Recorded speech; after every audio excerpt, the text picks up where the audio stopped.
पंचकूला के सेक्टर 5 इंद्रधनुष ऑडिटोरियम में हरियाणा के विधानसभा स्पीकर ज्ञानचंद गुप्ता पहुंचे। देश के यशस्वी प्रधानमंत्री के द्वारा एम्स रेवाड़ी का शिलान्यास और विभिन्न परियोजनाओं के उद्घाटन एवं शिलालेख समारोह का सीधा प्रसारण पंचकूला के सेक्टर 5 इंद्रधनुष ऑडिटोरियम में आयोजित किया गया, जिसमें लाभार्थियों को हरियाणा के विधानसभा स्पीकर ज्ञानचंद गुप्ता द्वारा पत्र देकर सम्मानित किया जाएगा। नरेंद्र मोदी जो है वो रेवाड़ी पहुंचे थे। एम्स का शिलान्यास हुआ है। 10,000 करोड़ की परियोजनाओं का हरियाणा में उन्होंने शिलान्यास किया है। सब इसके 2024 के चुनाव से पहले एक बड़ा कार्यक्रम हरियाणा की धरती पर हुआ है। इससे पहले 2014 की भी उन्होंने जिक्र किया, जब वो प्रधानमंत्री पद पर बने थे, तब रेवाड़ी की उन्होंने सपना किया। देखिए, आज हमारे देश के यशस्वी प्रधानमंत्री नरेंद्र मोदी जी ने हरियाणा प्रदेश को लगभग 10,000 करोड़ रुपये की नई सौगात दी।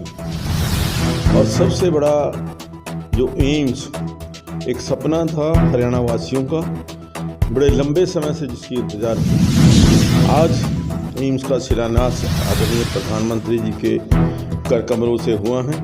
और उसके अलावा विभिन्न परियोजनाएं, चाहे वो गुरुग्राम के अंदर मेट्रो को लेकर के हो, रेल लाइन कर हो, केटीसर के अंदर एक भव्य म्यूजियम की स्थापना को हो, इस प्रकार की जो हमें इंफ्रास्ट्रक्चर आदरणीय मोदी जी ने दिया है, निश्चित तौर से जो विकास है हरियाणा प्रदेश के अंदर और गति पकड़ेगा।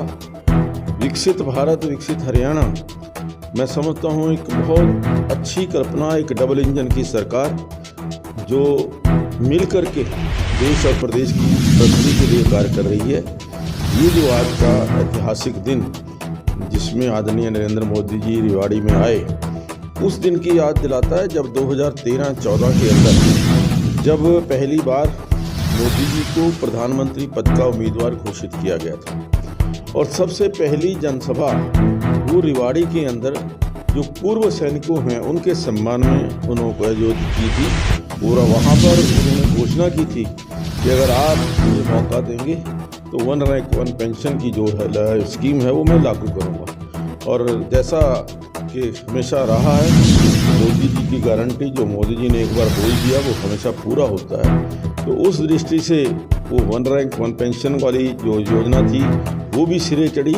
और उसके पश्चात जो देश की विकास की दृष्टि से, चाहे वो आर्थिक स्तर पर हो, भारत आत्मनिर्भर भारत बनने की ओर अग्रसर है। जिस प्रकार की गरीब कल्याण की योजनाएं आदरणीय नरेंद्र मोदी जी ने शुरू की हैं, उनको देखते हुए मुझे पूरी उम्मीद है कि जो आज रेवाड़ी में उन्होंने कहा कि हमने धारा 370 हटाई थी और देश के अंदर 370 से ज़्यादा सीटें जो हैं वो भारतीय जनता पार्टी को और 400 के पार वो एनडीए सरकार को रहेंगी, ऐसा आशीर्वाद उन्होंने लोगों से दिया।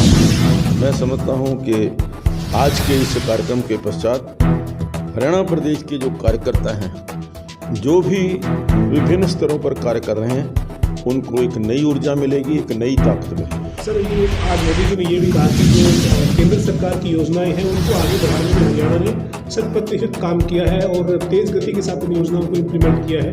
तो आज अलग अलग जगहों से तमाम जो नेता हैं वो जुड़े थे। आप यहाँ पंचकूला से इस कार्यक्रम से जुड़े थे। सेंटर की योजनाओं की बात करें, पंचकूला की अगर बात करें तो पंचकूला में सेंटर की योजनाएँ पूरी हो गई है क्या? सब जो मौजूद थी या निर्माणाधीन है? मेडिकल कॉलेज की क्या स्थिति है? हालांकि उसका शिलान्यास हो चुका है सर। देखिए, जो आदरणीय मोदी जी ने कहा कि हरियाणा प्रदेश ऐसा प्रदेश है जिसने किया है, जो भी कार्यक्रम आदरणीय नरेंद्र मोदी जी के नेतृत्व में पूरे देश के अंदर हरियाणा राज्य जो है आदरणीय मनोहर जी के नेतृत्व में, वो सभी विकास कार्य, वो जो नीतियां थी, वो जो कार्यक्रम थे, यहाँ प्रदेश के अंदर लागू हुए। आज मैं एक और बात कहता हूँ कि जो आज हरियाणा, जो आज विकसित भारत, विकसित हरियाणा और उसके साथ साथ विकसित पंचकूला भी जो है वो आज बन करके उभर करके सामने आया है।